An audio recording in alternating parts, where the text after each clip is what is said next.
Hello everyone, I hope you are well. Today we meet again for a new video about the Behemoth theme but also the new troop formation system, which is not very well done but is coming. We are still on the PTR server, so all this is only the beginning and is not yet the official version that you can play later. It will surely undergo changes. So let's not waste time, let's get to the point. Now when I want to attack a zombie, I see the percentage of troops that are selected in relation to my total walking capacity. This means that if I change one type of troops, the percentage decreases but the others do not increase. So the percentage is only correct on full marches. So it's not very practical in case of reinforcement. Now if I want to attack a player, let's learn more about Behemoth.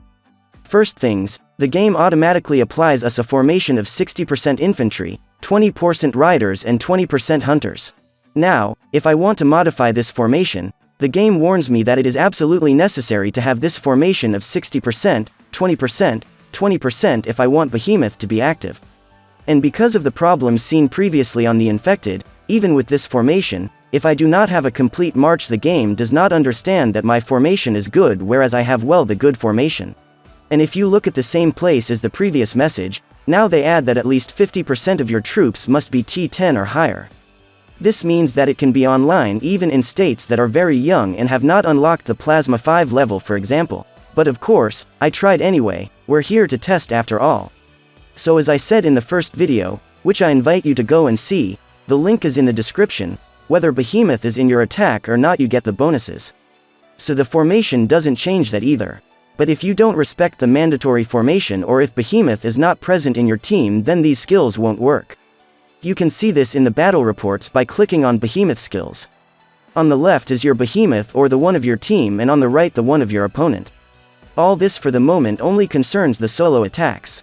Now if you go through a rally, you will quickly notice the beginning of the problems.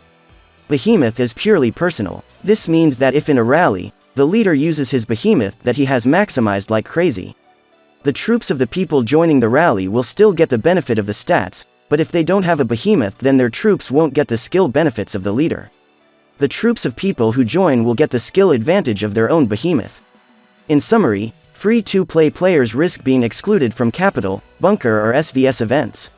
Even from some mining Mayhem or reservoir raid events, depending on the activity of the alliance and the state. To make sure you realize this, here are two diagrams. The first one is about the capital. It is full with players who use a 60-20-20 formation, and there are 3 guerrillas in it with them.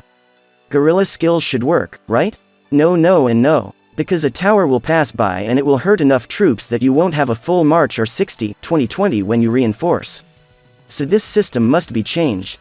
The second thing I wanted to show you is that let's imagine a team in a tower that would do whatever it takes to keep the required conditions, the formation and the complete operation. It would be complicated, but if it ever happens, if you throw a rally on it, their Behemoth skills will work.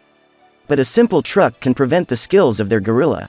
What's that? A simple solo attack will prevent the guerrillas from working, since the march will not be complete and they will not have a formation of 60%, 20% and 20%.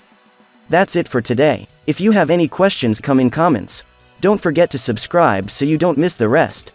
Take care of yourself and see you soon for a new video.